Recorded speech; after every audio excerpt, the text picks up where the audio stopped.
Jesus had a whole conversation with Satan. Like when Satan was tempting him, you know what I'm saying? Satan's giving him scripture. Right. Jesus is responding back with scripture. It just shows how secure Jesus is. And I think for us,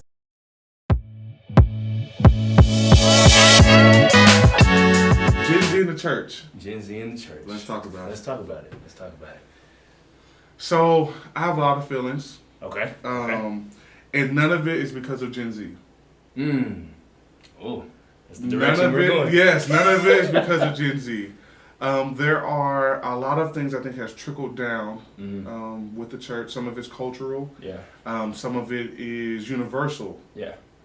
But I think just to start off with, like my first kind of thought and point, this is gonna hurt some feelings. Hey. This is gonna hurt some feelings. It is okay for your feelings to be hurt. Yeah. My feelings got hurt yesterday. My feelings got hurt. Did my feelings get hurt this morning? I don't know if my feelings got hurt this morning. Feelings get hurt. That's life. So we're gonna be alright. We're gonna be alright. So I'm gonna say it this way, and I'm gonna put myself into it as well. Yeah. Because I have times and seasons of this as well. Yeah. I think that Gen Z might be a little skeptical about giving their all to not just going to church, but living a life of Christ, a life after God. Is because Christians sometimes don't portray as nice people. Newsflash. We sometimes are just not nice. No. And when I mean nice, I'm not talking about everything's just passive, everything is flowery, and everything we should just go with the flow. No, I'm just talking about when we walk into a church, when we walk into a supermarket, do we speak? Or do we give judgmental looks of, why are you wearing that? Yeah. Why is this much cleavage showing? Yeah. Why is your dress so short? Yeah. Instead of, how are you? Getting to know somebody. Yeah. So that's kind of my initial thought. Sometimes we're just not nice. And coming from the full-time ministry side, I know that there are things that can be done to change that. Like, you can create a warm and welcoming environment, like, I won't say like that. It's a culture shift, right? Like, you gotta have that that kind of heart to just welcome people in. I think that it can be deceptive though when that is there and it's not deeper than that. Go deeper into that. Because it's like, all right, you can be nice, like you read the books, you know how Starbucks does it, and you know how Disney does it, like all of those things, all of those books and trainings and things like that are out there. So you can become the third place, like Starbucks, this is not the house, this is not work, this is the third place. You can become that. But the thing about Starbucks is they're not trying to change your life. They don't have this stake in your like salvation or anything like that. You kind of get off easy in that regard. Like, we're selling you coffee, we got a good vibe for you. Well, the church naturally has a desire for like life change. Like, we want you to experience the power of God, and we want you to go, and be everything God has called you to be. It's the vehicle we use to get there that kind of gets tough when you mix it in with our cultural things, which means that the deeper you go, like past the first level of niceness, now you're getting into, well, what do I think about you?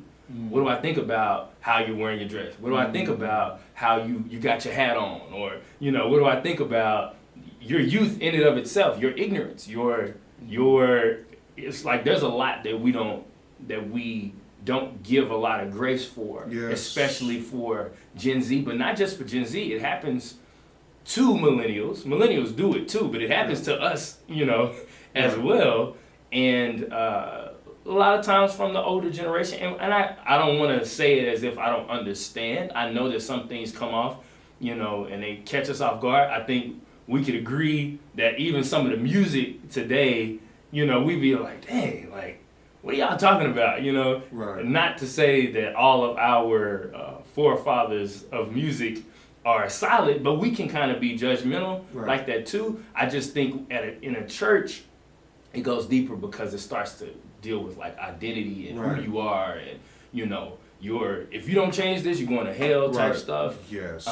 So my thing is, niceness on a level is great, but if it don't go no deeper than that, if you don't know how to work that through, and I would say, which I want your thoughts on, is it more important to be nice all the time, or is it more important to be nice when it's needed? That's a great question. And when I say nice, I'm using that as a blanket statement and a blanket term. Yeah, kindness. Kindness in the sense of, does my expression and how I genuinely walk on a day-to-day basis, is that inviting? Yeah. I think inviting is the word I'm looking for. I got you. Nice. Yeah. Because I think sometimes, I'm going to get back to your question here in a second. Go for it. I think sometimes we get comfortable as Christians and being in church talking to Christians about Christ when we're supposed to be going out, get edified in the church, get built up and equipped to go out and to do ministry. And when we say ministry, a lot of times break it down, brother. We think that means my mission is to save this person. Yeah. No. Our job is to build relationship through the invitation of kindness, walk life with someone. Yeah. And Paul tells us to plant a seed. Yeah. So that's a seed through our actions, through how we treat someone, and then through our words as well. Yeah. And hopefully that allows an open door for us to talk to them about Christ in that way. Yeah. So I just want to go a little bit deeper into what I mean by niceness and how that actually should play a role in us leading people towards Christ. Not in a not manipulatively or using manipulation, but actually like drawing them in because of our genuine heart for them. Yeah. And so, sorry, go back. What was your question? No. Well, for the people, I never like when a question doesn't get answered, so let's answer it. Okay, I'm sorry. What was the question again? I didn't want to keep going down that trail. But is it more important to just be nice or nice when it's needed? Now let me explain what I mean by that, because that's kind of cryptic. What I mean is there is nice on the surface level, and that's cool, but there are times right now where being accessible, being kind, being available, being inviting is so important because the world is so divided. You know, hearts are breaking. Lives have been destroyed, and now they are trying to build them back slowly. People are like delicate. We are fragile. We are fragile people. Things are not the way they used to be right now. So our ability to be inviting, and not just on the surface, but truly like accepting and hearing, and just a listening heart and a welcoming countenance is so serious right now. And my question is it more important to have that, or is it more important to just have that surface level, like, oh, you know, I'm just a nice person, the Southern hospitality type thing? Of course, that's a loaded thing. I think it's the former is more important. But what are your thoughts on that? I definitely think that we should have Southern hospitality, quote unquote. And we should be nice in that way, but I think the former is more important. And I struggle with that sometimes. Because there are conversations from certain groups that I am not comfortable with all the time. And so having that conversation is really about, and please let me know if I'm still on track with your question. If I listen to this said person, am I compromising my belief through listening? Oof. That's right. That is like the, and that's why I think, and this is to the older generations, like, okay, am I being complicit? Yeah. And oh man, that is the, let me give my take on that. Please. It is understandable to feel that way, but I believe, and I have felt that way, and sometimes I struggle with that. I'm just more on the other side now, but I think when we are doing anything with fear as the motivator, we gotta reevaluate that. Because most of the time it's like, well, I don't, what will happen to me? And I think that maybe there is a comparison there between Jesus going to the tax collector's house, Jesus not overreacting when the woman with the issue of blood touches his, the hem of his garment, Jesus defending the prostitute, no, let's break that down. Please. Jesus protects her life when there is a legal standard right then and there where she could be stoned. So this is the scenario where, the guys bring her and say she was caught in adultery, and Jesus' response is, he who has no sin, cast the first stone. Which was only him. He was the only one who cast the first stone. Well, of course, they all dropped them, the oldest ones first, and they just walked their way down and left her. Jesus had the right to, support her punishment, her stoning. Yet and still, he didn't. He and nobody would say he was complicit in her adultery, her sexual sin. Nobody would say that Jesus was like, oh, he was supporting sex work and all of this stuff. No.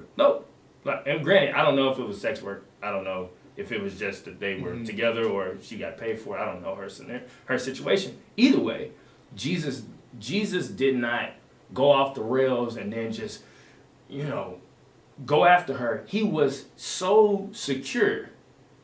Jesus had a whole conversation with Satan. When Satan was tempting him, you know what I'm saying? Satan's giving him scripture. Right. Jesus is responding back with scripture. It just shows how secure Jesus is. And I think for us, I won't say that we're not as secure biblically.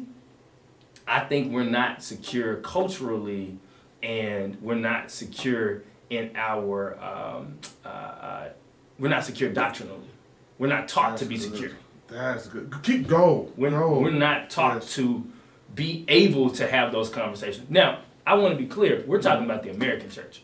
Because elsewhere, you see some different things happening. Right. And you see more miracles. You see a lot of success when it comes to evangelism and things like that. But I think here, we're not taught to, we're not really taught to be a light in the darkness. We're really taught to be, we take that city set on a hill and we say, oh, go away.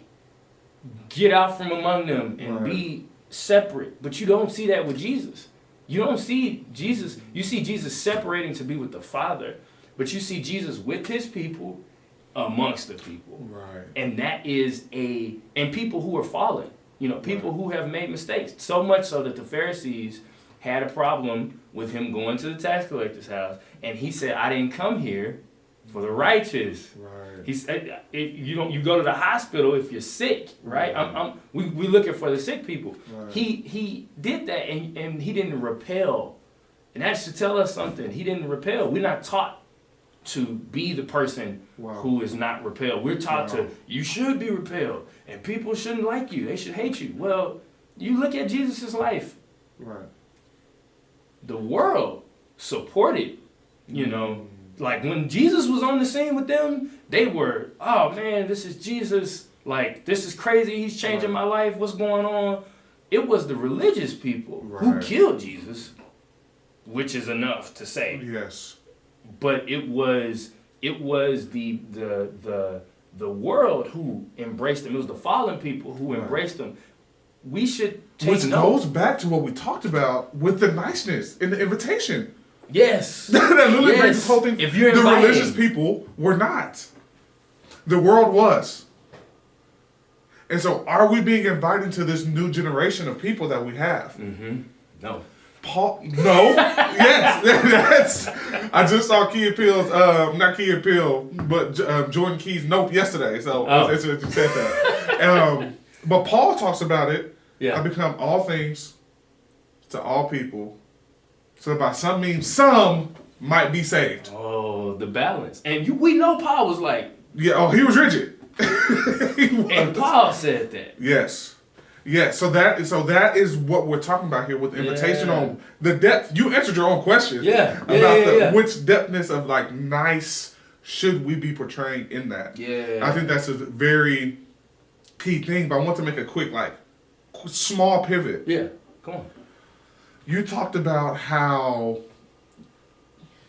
Jesus went away and was with the people. Yeah. And we're not taught. Yeah. Before I get in trouble, let me give my disclaimers. This thing I'm about to talk about, I wholeheartedly believe it has power. Yeah. I believe it's essential, and we have to do it without ceasing. Yeah. If that gives away some clues where I'm going at. Gotcha. We have to do it without ceasing. Yeah. I agree with that 100%. Yeah. But the prayed out culture, we don't need either or, we need both and. I'm gonna keep. Why you think? Get your thoughts. I'm gonna keep going. Go here. The Gen Zs that I talk to on a regular basis, they are tired of hearing "Go pray about it." Yeah. Not that they believe prayer is powerful. Yeah. But when Jesus went away, he also had to have action with that. He had tangible things that he had to do in order for the prayer to have effect on a life.